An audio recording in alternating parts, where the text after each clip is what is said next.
Tak, assalomu alaykum hammaga.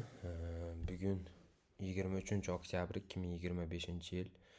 Xo'p, Yevrozil paramizdagi savdoni razbor qilib o'tamiz. Nimaga asosan biz nima asoslar orqali bu savdoga kirdik va hozirdagi savdo holati qanaqangi, bo'lishi, yana holat qanaqangi ketishi mumkin, ana shuni ko'rib o'tamiz. Oldindan aytib o'taman, bu tavsiya yoki bilim emas, shunchaki men o'zimdagi vaziyatni qanaqangi ko'rishlar bilan bozorda tahlil qilyapman, qanaqa qarashlar bilan, o'shani sizlarga tushuntirib beraman. O'sha orqali keyin balkim o'shani ichidan foydali ma'lumotlar olishinglar mumkin. Hop, ko'rishimiz mumkin, Yevrozil parasida 1 soatlik time frame'da katta imbalance bor, fair value gap bor.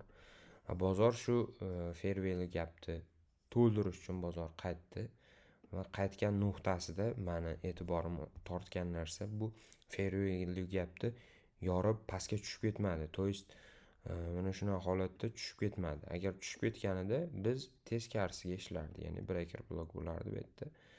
Ya'ni bu yerdan o'zi tushishiga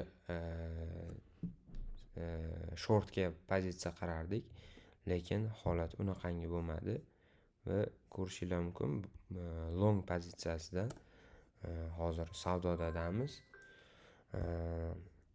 Tak, hozir telefon bo'lib qoldi. Xo'p, ko'rishimiz mumkin, fair value gapdan reaksiya olib, o'zidan oldingi qoldirgan likvidnessni yorib o'tib ketyapti va bozor strukturasini almashtiryapti. Ya'ni kichkina muddat ichida ko'radigan bo'lsak, bu down trend bo'lib kelyapti, minimumlar yangilab, lekin bu holatda maksimumni yorgan holatda bizga signal beryapti. Bo'lishi bo'ldi. Up trend boshlanishi harakatida degan ma'lumot kelyapti va shu asnoda keyin biz savdoga kiryapmiz qanaqangi tasdiqlar bilan. Xo'p, ko'rishimiz mumkin, bu bundan o'zidan oldingi qoldirgan maksimumni yorish uchun bozor orada fair value gap qoldirib ketgan. Bozor fair value gap qoldirib ketgan va o'zini oldingi qoldirgan maksimumni yorganidan keyin qaytyapti. Mana shu qaytgan vaqtda bizga bu fair value gap juda muhim bo'ladi, chunki sababi bozor ana shu nuqtaga qaytayotganda katta ehtimol bilan qaytayotganda emas, fair value gap tashab ketganida katta ehtimol bilan bozor mana shu fair value gapni yopishga harakat qiladi. Undan keyingi pastdagi qoldirgan bizga OT, ya'ni talab zonamiz deymizmi yoki OT deymizmi, endi kim qanaqangi qarashiga bog'liq. Mana shu nuqtadan savdoga kiryapmiz va o'zi hozirda bizda endi ozmi ko'pmi почти 20 punkt foydada. Biz keyingi targetimizni, birinchi targetimizni xuddi shunaqa holatda, ya'ni o'zini maksimumini yorish uchun targetni tepani likvidnessga qo'yganmiz, ya'ni topga qo'yganmiz.